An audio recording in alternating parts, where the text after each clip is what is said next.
Okay, so let's continue with our next video in practice exam question series for AWS Certified Developer Associate exam. So let's read question number 81. A company hosted batch processing application on Elastic Beanstalk. So they are running application on Beanstalk, and that application did is they process some kind of a batch processing. Elastic Beanstalk with instances that run on most recent version of Linux. So because when you run the Elastic Beanstalk at the backend, the EC2 will be run and the EC2 is using the Amazon Linux. The application sorts and processes the large dataset. In recent week, the application performance has decreased significantly during a peak period of traffic. The developer suspect that the applications are related to memory usage. The developer checks the Elastic Beanstalk console and notice that memory usage is not being tracked. So because the performance has been decreased, so the developer thought like maybe application using some more memory, so he wants to track the memory, but when he tracked he could find that the memory usage graph he's not able to see. Then how the developer can gather this information without a performing issue? So configure the Amazon CloudWatch agent to push the logs to the CloudWatch logs by using the port 443. So they said install the CloudWatch agent into the EC2, and that is going to push to the log to the CloudWatch logs. Uh, the second is configure the Elastic Beanstalk.eb extension directory to track the memory. So B is wrong because EB extension is just to configure the Beanstalk environment. Configure the Amazon CloudWatch agent to track the memory usage of the instance. Okay. Configure an Amazon CloudWatch dashboard. So it should be something related to the CloudWatch agent, right? If you B is totally wrong. If you see D, configure an Amazon CloudWatch dashboard to track. So they said you need to configure the dashboard. When they already tracked the console or dashboard, they said it is not being tracked. So first it should be there. All right, so D is also wrong. So either A or either C. Let's see A. Configure the Amazon CloudWatch agent to push the log. So they said the agent is going to push. So the logos are already being pushed. That's why like they are checking because the memory is not being tracked. Configure the Amazon CloudWatch agent to track the memory usage of the instance because when we configure because by default the CloudWatch logs uh, like track not everything. Maybe they only track some kind of RAM or CPU usage or some parameter, but not all parameters. So you need to configure that. So C should be the answer. Question number 82. A developer is building a highly secure healthcare application using serverless component. The application requires writing temporary data to temp storage on an AWS Lambda function. So we have the Lambda function, uh, which is processing a very like a secure application, highly sensitive data, and the data is being written to slash temp. So slash temp is one of the storage within the Lambda itself. Basically, when you run the Lambda and you want to store the files temporarily, so you can on the slash temp directory. How should the developer encrypt the data? Because they are storing the data, and because this is highly secure, because we have the health information, so we need to encrypt the data. How you can make sure before writing to the temp directory it should be encrypted? Enable EBS volume with an AWS schema. So totally wrong. Even if we just read the half of the option is wrong because EBS volume generally we use with the EC2, not with the Lambda. Set up the Lambda function with the role and key policy to access a AWS KMS key. Looks correct because if you want to encrypt, you need some encryption key. So you need a role which is going to access the KMS service. Use that key to generate a data key to encrypt the data prior to writing the temp storage. Totally correct because we need to encrypt the data before writing to the temp. Use OpenSSL to generate a symmetric encrypted key to Lambda startup wrong. Use an own premises hardware. So why should we use on premises hardware? So like B looks correct. Question number 83. A developer has created an AWS Lambda function to provide notification through simple notification service whenever a file is uploaded to Amazon S3 with that is larger than 50 MB. So as soon as the file is uploaded into S3 bucket, which is more than 50 MB, the Lambda should be triggered and the Lambda should send the notification. The developer has developed and tested the Lambda function using CLI. However, when the event notification is added to the S3 bucket and 3000 MB file is uploaded, Lambda function did not launch. Even though event has been triggered, but the Lambda did not launch. So what would be the possible reason? The S3 event notification does not activate for files which is larger than 1000 MB. Totally wrong. So there is in the event notification, uh, we don't have any such kind of restriction. The resource-based policy for the Lambda function does not have the required permission for the invoke. This looks correct because it looks like because it event is not launching the Lambda, so there should be some permission through which the Lambda is not getting launched. The Lambda function cannot be invoked from S3, but totally wrong. We can invoke. The S3 bucket needs to be made public. Totally wrong. It is not required to make the S3 bucket public. So B is the correct answer. Question number 84. A developer is creating a Ruby application and needs to automate the deployment, scaling, and management of an environment without requiring knowledge of infrastructure. So developer wants to deploy, scale, manage their application, but he don't know anything about the infrastructure. So which service he should use? So basically, we can use the Elastic Beanstalk because Elastic Beanstalk is like manage. You just upload your code, and at the back end, uh, auto scaling group, EC2 instances, automatically everything will be configured for you.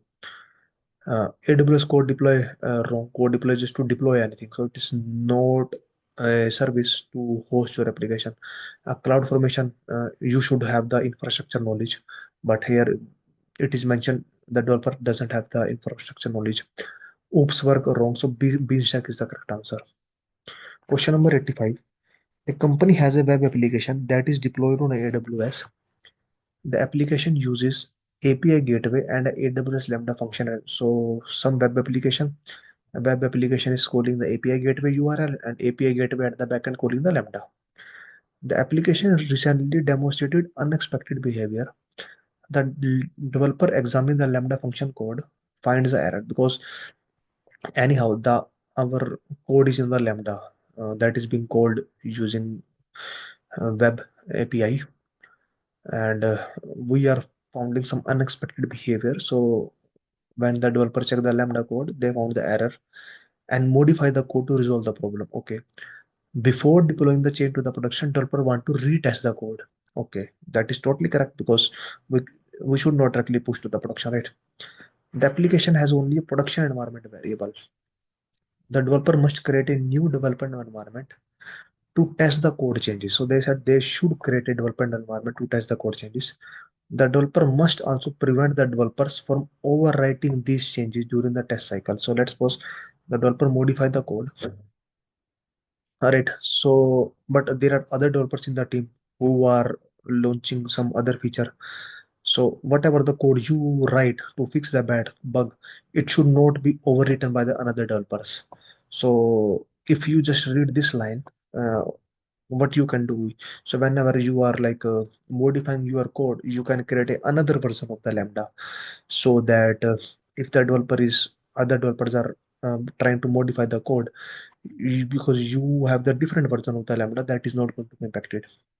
What combination of steps will meet this requirement? So one thing is at least we need to create a different version of the Lambda. Let's see. Create a new resource in the current stage. Create a new method with a Lambda proxy integration. Select the Lambda function. Add the hotfix alias. Redeploy the current state. Test the backend. So creating a new resource is unnecessary, creating a complexity. So looks wrong. Update the Lambda function in the API gateway API integration. Request to use the hotfix alias. Deploy the API gateway to a new stage named hotfix. Test the backend. Looks correct because we need an alias, and we will update the Lambda function API gateway to use that hotfix alias. Deploy to a new state so that the existing stage will not impacted, and test. Modify the Lambda function by fixing the code. Test the Lambda function. Create the alias. Point the alias to the latest version. No, like we should not point to the latest version. Modify the Lambda function by fixing the code. Test the Lambda function. When the lambda function is working as expected, publish the function as a new version, create the new alias, point the alias to the new version. Looks correct. Create a new API gateway for the development environment, add a resource and method with Lambda integration, choose the Lambda function and deploy a new state, test the backend. So new API gateway API. So there's no need to create a new API gateway API. We can just create a stage. We can just create a new stage rather than the whole API gateway. So B and D looks correct to me. Question number 86. A developer is implementing an AWS CDK kit serverless application. The developer will provision several AWS Lambda function and Amazon API gateway during AWS CloudFormation stack creation. So many Lambda function and API gateway has been created. The developer workstation means the local machine, has the SAM and CDK installed locally. So they have SAM and CDK installed locally. So how can the developer test a specific Lambda? So because he was creating so many Lambda function and he want to test just one Lambda function locally. And in the local they have the CDK and the SAM installed. So if they have the CDK and SAM installed, so if he tests locally, he can use either of these two commands, right? Because this package or CLI application has been installed. Run the SAM package and SAM deploy command. This looks wrong because they have to run locally. If you run SAM packages SAM deploy, this is going to actually deploy on your AWS, but we want locally. Run CDK Smith and CDK deploy. Uh, Wrong. So CDK Smith and CDK deploy again deploy to the AWS. Run the CDK Smith and SAM local invoke. Looks correct because we need to run locally. So there is a SAM local invoke command to test the function. Run CDK since CDK synth is basically just to create a CloudFormation template.yaml file and then pass that template file in the SAM local invoke command. CDK synth and SAM local start lambda commands. This is also a local command, but this is unnecessarily complicated because SAM local start lambda function is like on the AWS you have the lambda service, and on the lambda service you created a lambda function. So the same thing they said, you first spin up a lambda service locally and then you create a lambda function. So which is unnecessarily complicated, but we don't need to create a start a lambda service. We can just invoke a lambda function directly. So C looks correct. Question number 87. A company's new mobile app users Amazon API gateway uses Amazon API gateway. So a mobile app is using the Amazon API gateway. As a development team completes a new release of API, a developer must safely and transparently roll out the API chain. So some new version has been launched. What is the simplest solution for the developer to use for a rolling out the new version of the limited number of user?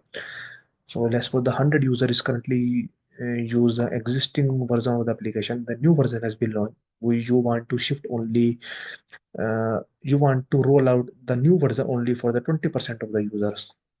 All right. So which deployment strategy you can use? Basically, you can use the canary deployment.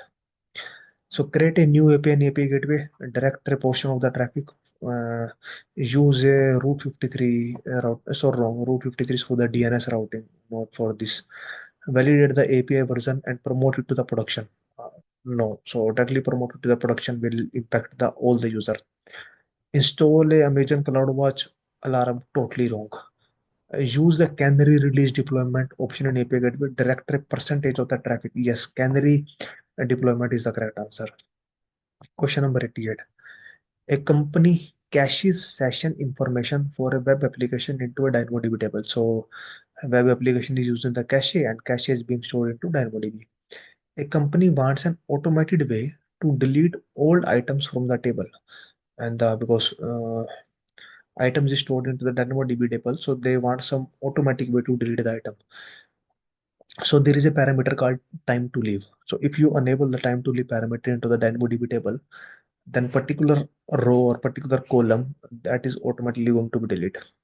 What is the simplest way? Write a script that delete old records. No. So writing the script is not a, and schedule it using cron job is not a efficient way. Add an attribute with expiration time. Enable the time to live feature looks correct. What we can do is when we insert a record, you can add an expiration time. Maybe when you are inserting the record today and you want to make it expire after 7 days, so you can expiration time plus 7 days and enable the time to live. So time to live is automatically enabled, which is automatically at the back end going to scan the DynamoDB table, and it scan all the rows and it's found okay. Do I need to delete this particular row or data based upon the expiration time? Okay, it has still 7 days left, so let's ignore that. They said, oh no, it's already expired, so let's delete that. So this is the best option. Each day create a new table. Totally wrong. Add an attribute with the expiration time, name the attribute item expiration. So this is half correct. We need to add an attribute for the expiration time, but what about the time to live? Just adding an extra column into the table is not going to delete the item. We need to enable the time to live attribute as well, time to live feature. So B is the correct answer. Question number 89. A company is using an Amazon API gateway REST API endpoint as a webhook to publish events from an on-premises source control management system to event page. So companies like pushing some events from their source control management to event bridge. A company has configured an event bridge. Event bridge basically is going to listen all the events, and we are pushing all the events to the event bridge.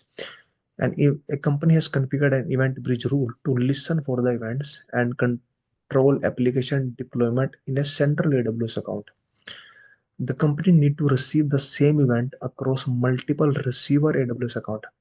So we have the central AWS account and there are multiple AWS accounts.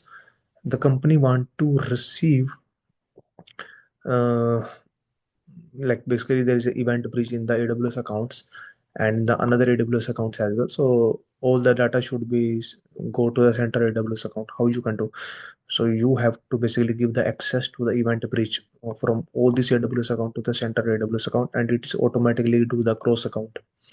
How can a developer meet this requirement? Without changing the configuration of the SCM system. Deploy the API gateway REST API to all the required AWS accounts. So they said deploy the REST API to all the AWS. Use a custom domain name for all the gateway endpoints so that the single SCM webhook can be used. No, deploy the API gateway REST API to all the receiver AWS accounts. Create as many SCM webhook. No, we should not configure any SCM. So this is totally wrong. Grant permission to the central AWS account to event bridge to access the receiver AWS account. Add an event bridge bus on the receiver AWS account as a target. Looks correct. Convert the API from REST to HTTP. No, just converting doesn't matter whether we use REST or HTTP. Uh, it is not making any sense. So D is wrong. B is wrong because here because in the question it is clearly mentioned you should not change the change the SCM configuration, but here you are creating many webhooks. If you create a webhooks, you have to update the webhooks because when you are calling the API. So B is also wrong. C also doesn't make any sense. A also doesn't make any sense, but C is the main answer because event bridge listen the events and that event need to be go to the via event bus to the central account. So we need to give some kind of permission. So C looks correct. Question number 90. A company moved some of its source secure files to a private Amazon S3 bucket. So this is a private bucket which doesn't have any public access and so many files are secure there. The company wants to develop a serverless application that give its employee the ability to log in and securely share the files with other user. Which AWS feature should the company use to share and access the file securely? All right, because it's not a public, it's a private, but still you want their employees want to share the files with other users, right?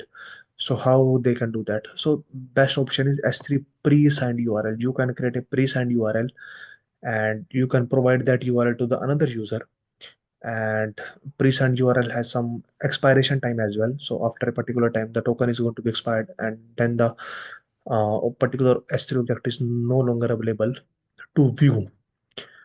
Right, so this is the most secure way. S3 bucket policy, no, nothing related with that.